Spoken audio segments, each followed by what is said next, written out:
welcome মোৰ চেনেললৈ আহক আজি মই নতুন এটা ভিডিঅ' আপোনালোকক দেখাম এইটো হৈছে পল্লাৰত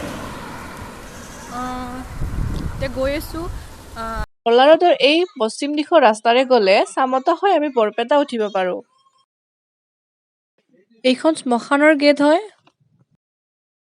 মই এতিয়া মেইন গেটেৰে সোমাই আহিছোঁ এইটো কাষত বিষ্ণু মন্দিৰ মানে খাজৰা আশ্ৰমখন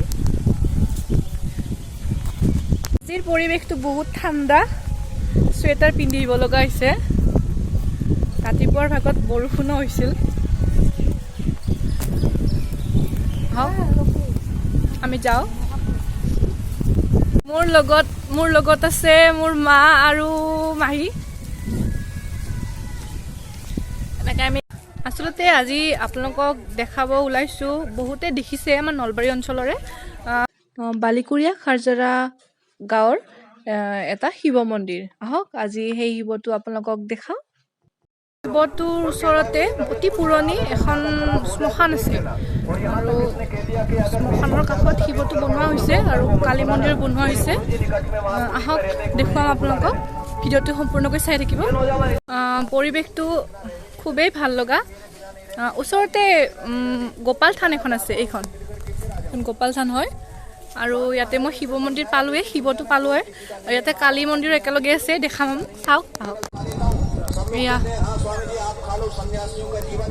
শিৱ শম্ভু এইটো শিৱ মন্দিৰ ইয়াত লিখা গৈছে শ্ৰী শ্ৰী শিৱ কালীধাম খাজৰা আশ্ৰম নলবাৰী যিহেতু ইয়াত কালী মন্দিৰো হ'ব সেয়ে ইয়াত শিৱ কালীধাম বুলি লিখা গৈছে ওচৰতে শ্মশানখন আছে এইটো অস্থায়ীভাৱে কাৰ্যালয় বনোৱা হৈছে এনেকৈ ওপৰত আহিব পাৰি মই আপোনাৰ ওপৰত দেখুৱাম বেলেগ দেখোন